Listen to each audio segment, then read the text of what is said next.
Dan saudara, untuk membahas hal ini kita langsung bergabung dengan pengamat kebijakan publik Trubus Rahardiansyah. Pak Trubus, selamat siang. Iya, Mas. Oke, Pak Trubus, ini ada sejumlah laporan terkait dengan keracunan makan bergizi gratis saat ini. Bahkan memang kalau kita lihat beberapa waktu lalu juga ada beberapa titik begitu. Menurut Anda, begitu pengamatan Anda, apa yang salah sebetulnya? Yang salah pada sistemnya, Mas. Jadi sistem tata kelola, kemudian juga pada persoalan lemahnya pengawasan. Karena selama ini MBG itu oleh BGN fokusnya pada kuantitas dapur SPPG itu, Mas, yang diperbanyak. Jadi belum sampai kepada tataran bagaimana kualitas dari tata kelola maupun kualitas dalam hal pelayanan SPPG itu gitu. Jadi yang selama ini fokusnya lebih banyak ke sana. Kemudian yang kedua, memang ini ada faktor di mana dapur-dapur SPPG ini hampir belum punya pengalaman. Kebanyakan mereka baru ya, karena baru tiba-tiba istilahnya menyediakan makanan sampai untuk jatah 3.000 atau 1.000 lebih lah katakanlah. Sementara mereka belum punya pengalaman sama sekali. Nah ini kelihatannya juga menjadi problem karena ya kekurang pengalaman, kekurang tahuan, dan bagaimana juga memasak yang secara baik, yang higienis ini juga belum ini, Mas, belum dia tahu. Yang ketiga ya sebenarnya kan kalau kita konsepnya pada pemerintah itu waktu disampaikan mengenai program MBG ini kan lebih ke ini kan ada semacam istilahnya ada ahli gizi, juga ada ahli-ahli lain yang ada di situ gitu loh. Sehingga mereka ini harusnya kan sudah mengecek ya sejauh mana kelayakan makanan ini. Kalau misalnya terjadi kesalahan itu pada hari itu saja, hari berikutnya harusnya sudah nggak ada lagi gitu. Tapi ini yang terjadi di berbagai daerah ada yang berulang-ulang gitu loh, Mas. Jadi ini yang kemudian kita publik itu mencurigai sebenarnya benar nggak mereka itu ahli-ahli yang disiapkan oleh pemerintah itu bekerja secara optimal. Nah yang menjadi problem juga selama ini memang tidak ada tanggung jawab hukum, Mas, kepada mereka-mereka yang melaksanakan ini. Artinya kalau misalnya terjadi pelanggaran ataupun terjadi ya salah saji lah katakanlah seperti itu kan harus ada sanksinya, Mas. Nah selama ini kelihatannya sanksinya belum ada sehingga yang terjadi umumnya pokoknya lagi dicoba dan seperti kejar tayang gitu, kejar target, sehingga yang terjadi adalah para pengelola dapur MBG itu pada umumnya kemudian yang dikejar adalah bagaimana secepatnya memperoleh istilahnya jatah masakan atau jatah murid yang akan diberikan makanan. Dan di satu sisi juga lemah dalam hal ini pengawasan terhadap supplier itu, karena kan selama ini seperti yang terjadi di Bangga itu kan ada makanan ikan cakalang atau ikan apa itu yang tuna yang kemudian sesungguhnya itu ikan itu secara kualitas memang belum bisa dipertanggungjawabkan lah, kira-kira seperti itu. Atau juga di tempat lain yang memang makanannya tidak sesuai dengan kondisi yang ada, yang katakanlah udah bau, kemudian ada yang ada belatungnya juga, segala itu juga menjadi problem di mana kemudian persoalan pengawasan, persoalan bagaimana transparansi dan akuntabilitas sebenarnya pertanggungjawaban publiknya itu yang belum nampak, Mas. Sehingga yang terjadi memang ini program lebih secara bertahap ya kita pada tataran optimis bahwa program ini secara bertahap harus dibenahi sehingga menyeluruhlah pembenahannya, sehingga tidak hanya pada tataran kita saling mempersoalkan MBG keprofesionalan dan kemampuan itu saja, karena ujung-ujungnya udah ada yang pengalaman tapi diulang lagi ya sama gitu ya. Oke, Pak Trubus, yang saya garis bawahi dari ungkapan Anda tadi bahwa SPPG selama ini lebih ke kuantitas bukan kualitas. Sebetulnya menurut Anda kualitas seperti apa yang diperlukan SPPG agar kejadian ini tidak terjadi ataupun tidak terulang kembali?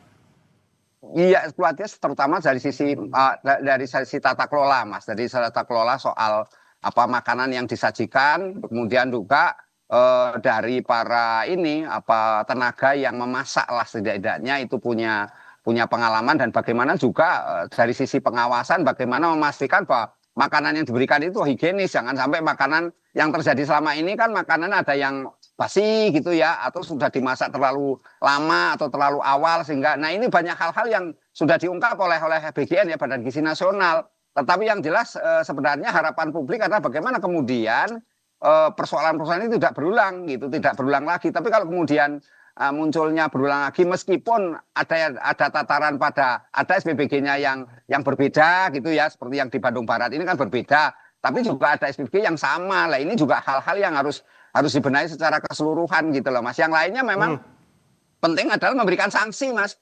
Ini sanksi kepada mereka-mereka supaya SPBG pengelola itu bertanggung jawab gitu. Ini ada akuntabilitas publik karena ini dana-dana publik yang tidak semata-mata bahwa itu pengelolaannya. Sanksi seperti apa Pak Trubus? Ini ya. Menurut Anda Ya sanksinya ada sanksi ini, Mas, ada sanksi pidana menurut saya yang harus diterima kalau nanti terjadi berulang-ulang atau lebih dari satu kali atau kemudian juga terjadi kondisi yang fatal, Mas, kepada ini. Karena kan intinya kan nggak boleh anak-anak nanti dijadikan kesannya menjadi gimmick politik gitu, Mas. Seolah-olah kan jadinya ini karena menjadi sakit, menjadi apa, kita mau sekolah. Kalau dilihat anak-anak sebenarnya anemia tinggi ini kan kasus-kasus yang sifatnya sebenarnya belum terlalu ini ya, meskipun sudah beberapa titik yang terjadi, tetapi sebagian bisa ditangani dengan baik, sebagian lagi muncul yang baru. Tetapi memang yang di Bandung Barat ini kan dulunya sudah ada kasus kemudian ditutup di moratorium, tapi sekarang muncul lagi. Nah ini kan sebenarnya ada apa ini yang perlu diinvestigasi. Nah inilah menurut saya ada sanksi, Mas, ketika dilakukan oleh SPBG yang sama atau paling tidak ownernya itu yayasannya itu sama lah. Ini juga harus ada pertanggungjawaban, Mas. Trubus, gitu. Setelah ada kejadian ini apa yang perlu dilakukan oleh BGN? Apakah investigasi secara menyeluruh, kemudian adanya sanksi, kemudian begitu? Iya, kalau menurut saya harus ada investigasi menyeluruh. Jadi jangan sampai kemudian kita istilahnya melihat semua sama gitu loh, Mas, bahwa kan ada daerah-daerah yang sudah sukses menyelenggarakan, artinya memang berjalan baik dan publik animonya juga sangat tinggi, anak-anak juga senang sekolah gitu kan. Tetapi yang terhadap mereka-mereka yang kategori masih baru menyelenggarakan dan sekarang ada keracunan misalnya atau masakannya bermasalah katakanlah pada anak-anak itu. Nah ini yang menurut saya perlu diinvestigasi menyeluruh. Apalagi yang di kasus di Bandung ini karena ini sudah yang kedua kali. Jadi coba diinvestigasi secara total sesungguhnya apa yang terjadi dan dari situ nanti menjadi entry point untuk membenahi keseluruhan, Mas. Nah, selama ini apakah mereka sudah ada patuh? Karena sudah ada aturan baru yang dikeluarkan oleh BGN kalau nggak salah yang bulan September itu mengenai ini semacam pertek, Mas, peraturan teknis yang apakah peraturan ini sudah disosialisasikan atau belum atau sudah dijadikan rujukan belum, kan ini juga harus dilihat seperti yang terjadi di Sleman itu kan sebenarnya juga karena apa? Karena dia menggunakan aturan yang lama, Mas, atau aturan perjanjian dengan BGN yang lama. Nah, ini juga harus dilihat apakah aturan-aturan yang baru yang dikeluarkan oleh BGN ini sudah dipatuhi atau belum. Ini juga harus dilihat secara keseluruhan. Yang lain ya tentu supplier-supplier itu menjadi harus ada ini, Mas, partisipasi publik menurut saya ini, Mas. Jadi harus keterlibatan orang tua termasuk kepala sekolah. Mungkin ada polanya juga sistemnya dirubah tanggung jawabnya kepada kepala sekolah mungkin, Mas, atau komite sekolah. Jadi dan masanya di sekolah juga mungkin sudah lagi pakai SPBG untuk daerah tertentu loh ya. Karena kan nggak semua daerah sama, ini masalahnya kan seperti itu. Oke, untuk mengevaluasi hal ini apa yang perlu dilakukan agar tidak terulang kembali? Apa hal pertama? Anda tadi menyebutkan pengawasan terhadap supplier. Apakah ini hal pertama yang perlu dilakukan? Ya, menurut saya hal pertama itu ya termasuk supplier itu. Karena supplier ini kan kebanyakan juga ada yang baru-baru.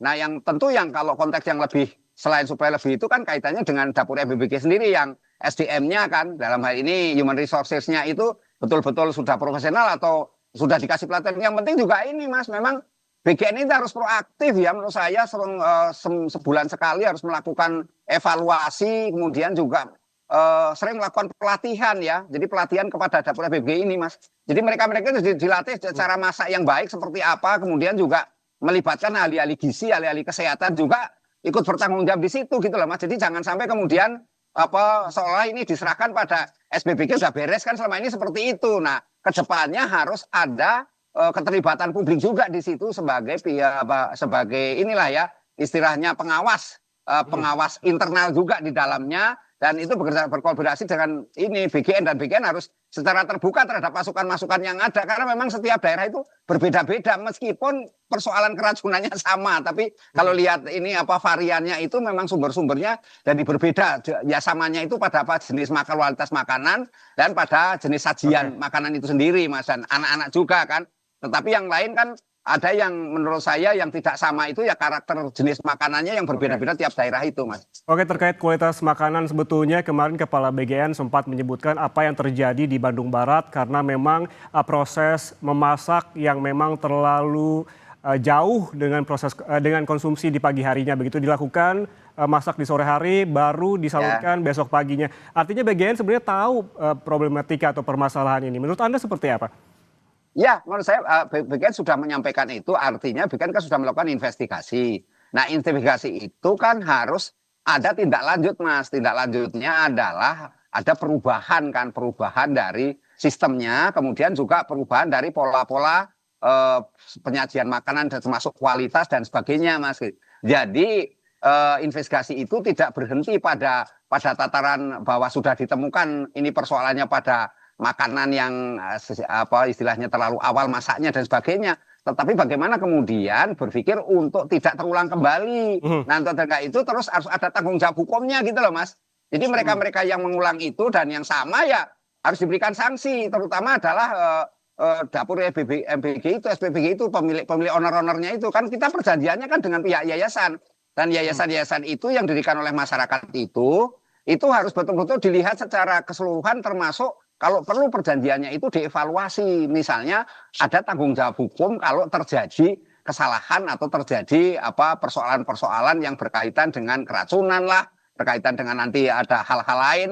Nah, termasuk juga mengenai pembiayaan ini bagi yang sakit. Ini kan semua masih ditanggung oleh pemerintah. Nah, ini kan harus jelas juga ada aturannya, Mas. Bagaimana, apakah memang semuanya harus tanggung jawab pemerintah, pemerintah pusat atau pemerintah daerah, atau juga memang masyarakat juga ikut juga membantu di dalamnya, sehingga ini semuanya menjadi tanggung bersama. Karena ini kan program mulia untuk jangka panjang, Mas. Harusnya semuanya menjadi pihak yang ikut bertanggung jawab. Menurut saya seperti itu, Mas. Oke, maksud Anda dengan masyarakat ikut bertanggung jawab dalam hal ini seperti apa, Pak Trubus?